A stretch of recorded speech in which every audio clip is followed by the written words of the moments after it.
Assalamualaikum warahmatullahi wabarakatuh. Kembali lagi bersama saya guys ya. Jadi dalam video kali ini kita akan bahas tentang kenapa banyak sekali orang terjebak galbay pinjol ya teman-teman. Bahkan bukan hanya satu pinjol, kadang ada sampai 5, 6, 7, bahkan 10 pinjol yang mereka galbay. Akhirnya hutangnya menumpuk, psikologinya tidak tenang, panik terus, khawatir terus, dan juga finansial semakin terpuruk teman-teman. Nah, dalam video kali ini kita akan membahas polanya dan, gunanya apa kita membahas ini, supaya nanti kita bisa menghindarinya ya teman-teman.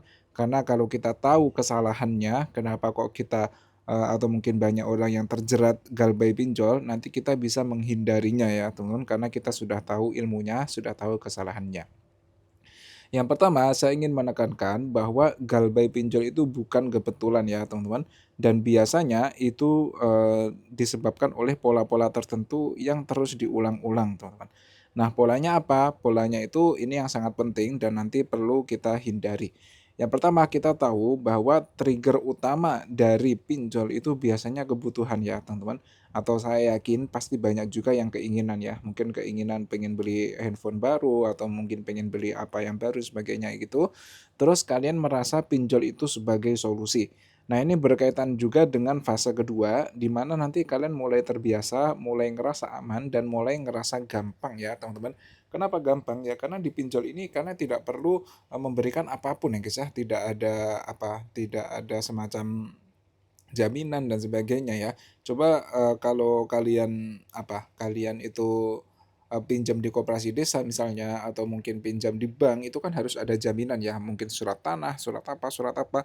Kalau di Pegadaian kalian harus gadaikan barang dan sebagainya, itu kan sulit ya. Tapi kalau di pinjol kalian hanya foto KTP, foto diri kalian langsung uang cair ke rekening, itu kan sangat mudah sekali ya teman-teman. Apalagi di saat kebutuhan mendesak atau mungkin ada keinginan ya yang, mendesak kalian jadi larinya itu ke pinjol. Dan itulah nanti yang menyebabkan fase ketiga yaitu ketergantungan. Kalian mulai ketergantungan ya teman-teman, dan nanti di saat ada kebutuhan dikit aja langsung muncul di kepala kalian itu pinjam lagi aja dah, pinjam pinjol lagi alah, pinjol lagi aja lah gitu. Dan mungkin ketika kalian mulai galbay, kalian akan mikir, "Ya udah pinjol lagi yang lainnya aja lah nanti untuk melunasi yang ini, nanti yang lain kita lunasi lagi." Nah, fase kayak gitu itu justru malah memperburuk kalian ya, teman-teman. Apalagi kalau kalian sudah galbay itu sangat bahaya sekali jika kalian meminjam di pinjol lain hanya untuk melunasi galbay. Kenapa? Karena di situ kalian membayar hutang dengan hutang. Masalahnya hutang di sini tuh, tidak tetap ya, teman-teman, ada bunganya, ada ribanya di situ yang, ya selain haram itu juga sangat mempersulit kita ya teman-teman, kalau kalian minjam awalnya 1 juta, terus, bunganya mungkin jadi 2 juta gitu misalnya, jadi total kalian harus membayar 2 juta, jadi kalian perlu meminjam di pinjol lain 2 juta. Nah, ketika kalian minjam di pinjol lain 2 juta, kalian itu harus mengembalikan mungkin 2,5 atau 3 juta atau bahkan 4 juta kalau kalian lama galbay. Jadi yang awalnya itu kalian, hutang 1 juta, kalian tuh harus mengembalikan berapa guys? Total 4 juta atau bahkan bisa lebih. Jadi itu kan sangat menyiksa ya teman-teman. Jadi hal-hal seperti itu harus kita hindari. Intinya apa? Intinya ya saran saya jangan ketergantungan dengan pinjol ya teman. Pinjol itu sama dengan hal-hal yang lain yang adiktif ya, yang mungkin semacam investasi bodong ya, pengen cepat kaya, pengen cepat dapat uang, semua yang instan dan sebagainya, itu biasanya memang efeknya tidak baik ya guys ya.